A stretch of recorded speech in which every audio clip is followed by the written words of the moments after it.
যদি আমি বলি আমার রাসূল কেমন ছিলেন, তিনি ছিলেন মধ্যম আকৃতির। তিনি কখনো বা যখন মুচকি হাসতেন, তার গোলাপি রঙের ঠোঁট দুটো যখন একটু ফাঁক হয়ে যেত আর দাঁতগুলো যখন বের হয়ে যেত, মানুষ অবাক বিস্ময়ে খুঁজত কোথাও যেন বিজলি চমকিয়েছে। তিনি যখন প্রচন্ড গরমের মাঝে ঘেমে সিক্ত হতেন, কপালে তার মুক্তার দানার মতো ঘাম জমে যেত, তিনি যখন দৌড়ে দৌড়ে তার বিবিদের ঘরে যেতেন, আমাদের মায়েদের ঘরে, আল্লাহ রসুল সাল্লাল্লাহু আলাইহি সাল্লাম ঘরে ঢোকার পরে মায়েরা দেখতেন কপালের মাঝে মুক্তার দানার মতো বিন্দু বিন্দু ঘাম জমে আছে। মায়েরা বলতেন, গুস্তাকি মাফ কর দিজিয়ে, বেয়াদবি মাফ করবেন, আপনি চুপটি করে একটু বসুন।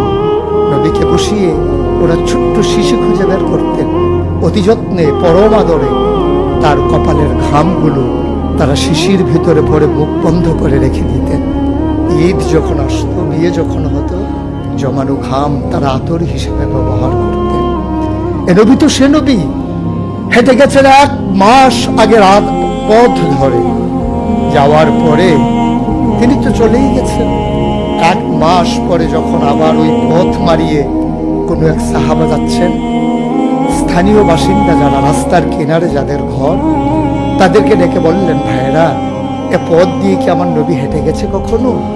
বলেছে, সে তো 1 মাস আগের কথা, তুমি বুঝলে কেমনে? মুচকি হেসে সাহাবা জবাব দিলেন, হেঁটে গেছেন 1 মাস আগে, কিন্তু আজও সেই পথে নবীর গায়ের জান্নাতি গন্ধ পাওয়া যায়। এ আমার নবী, এ আমাদের নবী, আমাদের গর্ভের নবী।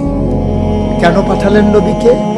লাকাদ কানা লাকুম ফি রাসূলিল্লাহি উসওয়াতুন হাসানাহ। তিনি মডেল, তিনি আইডল, তিনি আইকন, তিনি অনুপম আদর্শ, তিনি আমাদের জন্য উসওয়াতুন হাসানাহ। তিনি পথ দেখিয়েছেন কেমন করে একটা ছেলে তার মায়ের কাছে ভালো সন্তান হতে পারে,